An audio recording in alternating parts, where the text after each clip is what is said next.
सर्दियां आ रही हैं और जिनको बच्चा होने वाला है या जिन्हें बहुत ही न्यूबॉर्न बेबी अभी भी हुआ है या जिनके छोटे बच्चे हैं, वो बच्चों का सर्दियों में ध्यान कैसे रखें। करें मोस्ट इंपॉर्टेंट वीडियो ये न्यूबॉर्न बेबी के लिए है।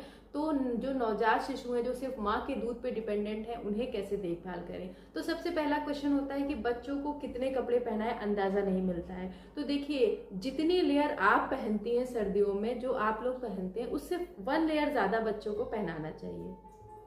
बच्चों को पहनाने के लिए सबसे पहली बात, आप जो बच्चों का जो सबसे फर्स्ट क्लोथ होगा वो कॉटन का पहनाइए, क्योंकि उससे बच्चों को स्किन में इचिंग नहीं होती, नॉर्मली रैशेज हो जाते हैं, परेशानियां हो जाती हैं। तो उन सब से बचाने के लिए बच्चों का जो पहला क्लोथ होना चाहिए वो कॉटन का होना चाहिए। उसके ऊपर आप वार्म क्लोथ्स पहनाइए, तो वो बच्चे के लिए कंफर्टेबल रहेंगे। दूसरा क्वेश्चन ये होता है पेरेंट्स का कि अगर माँ को जुकाम, सर्दी जुकाम हो रखा है, तो क्या उसे बच्चों को फीड कराना चाहिए। हाँ, बच्चों को फीड कराने से कोई दिक्कत नहीं है। माँ को सर्दी है, जुकाम है, वो बच्चे को फीड करा सकती है, उसमें कोई प्रॉब्लम नहीं है। उसके मिल्क से उसे कोई प्रॉब्लम नहीं होती है। हाँ, अगर माँ को सर्दी जुकाम है तो वो कोशिश करे कि बच्चे के पास मास्क लगा के बच्चे को जो है फीड कराए, उससे बच्चे को कोई दिक्कत नहीं होगी। तीसरा, बच्चों को मालिश करनी चाहिए। बिल्कुल, अगर आप सर्दी से बचाना चाहते हैं तो बच्चे की मालिश बहुत अच्छे से कीजिए।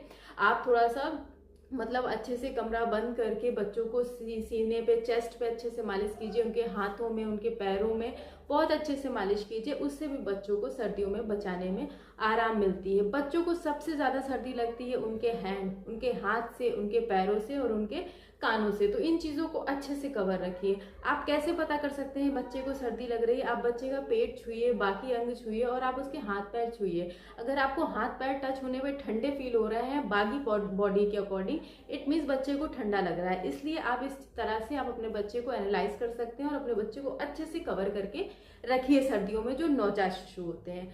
बहुत सी महिलाओं का क्वेश्चन होता है कि रूम टेम्परेचर कितना होना चाहिए, क्या रूम में हम ब्लोवर या हीटर लगा सकते हैं। तो देखिए, रूम में ब्लोवर मत लगाइए, ब्लोवर अवॉइड कीजिए। अगर बहुत ज्यादा ठंड पड़ रही है और आप कमरे को गर्म करना चाहते हैं तो ब्लोवर को अवॉइड कीजिए। ब्लोवर क्या होती है, जो नमी को सोख कर लेती है, तो उससे सांस लेने में दिक्कत हो जाती है। आप रूम हीटर का इस्तेमाल कर सकते हैं, जो रॉड वाले रूम हीटर आते हैं उनको लगाइए, बट थोड़ी देर के लिए लगाइए और बच्चों की पहुंच से दूर लगाइए। आप लगाइए, जब आपका रूम गर्म हो जाए तो आप उसे हीटर को हटा दीजिए और आप एक नॉर्मल टेम्परेचर में अपना रूम लॉक करके आराम से बच्चे को रख सकते हैं उसमें, उससे कोई परेशानी नहीं होती है। तो और जो है, बच्चों की अगर नाक बंद हो जाती है सर्दी जुकाम में, मोस्टली बच्चों का नाक बंद हो जाता है, उन्हें सांस लेने में दिक्कत होती है, तो एक सलाइन वाटर होता है, वो एक तरह का नमक का पानी होता है जिसमें जो कोई नुकसान नहीं करता बच्चों को। तो आप उसके 2 to 3 ड्रॉप्स बच्चे के नाक में डालिए। उसके बाद सकिंग पंप से आप उसकी गंदगी निकाल सकते हैं। अगर नहीं सकिंग पंप का यूज करते हैं तो वैसे भी उससे बहुत ज्यादा रिलीफ हो जाता है बच्चों को। तो इस तरह से आप बच्चों को सर्दियों में बचा सकते हैं। उनकी देखभाल अच्छे से कीजिए। एक क्वेश्चन और होता है कि क्या सर्दियों में रोज बच्चों को नहलाना चाहिए। तो ये डिपेंड करता है कि आपका बच्चा कितना बड़ा है और क्या आदत उसकी डाली है। अगर उन्हें जस्ट अभी अभी हुआ है तो जब तक उसकी अम्ब्राइकल कॉर्ड अपने आप नहीं निकल जाती तब तक आपको वैसे भी अवॉइड करना चाहिए, बच्चों को नहीं नहलाना चाहिए।